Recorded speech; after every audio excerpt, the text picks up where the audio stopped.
గాడిద కట్లు విప్పుతున్నాడు అంటే ప్రభు గాడిదను గురించి మాట్లాడట్లేదు. మనమందరం కట్టబడిన గాడిద వంటి వారమే, కట్టబడిన వారం. ప్రభు ఎందుకయ్యా యెరూషలేములో బలి కాబోతున్నాడంటే కట్టబడిన ప్రతి గాడిద కట్లు విప్పటానికి నా యేసయ్య వెళ్తున్నాడు. కట్టబడిన ప్రతి వాడి కట్లు విప్పడమే నా ప్రభు లోక కళ్యాణార్థమై చేసిన కల్వరి శిలువ యాగం. ఆ యాగంలో అందరి కట్లు దేవుడు విప్పేశాడు. ఒకప్పుడు మనమందరం కట్టబడిన వారు, సాతాను మళ్ళీ కట్టేశాడు.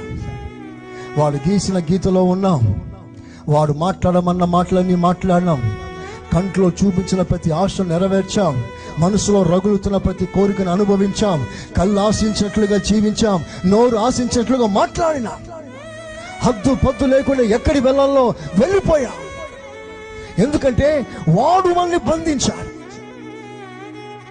ఒకనాడు వాడు మనకి యజమాని.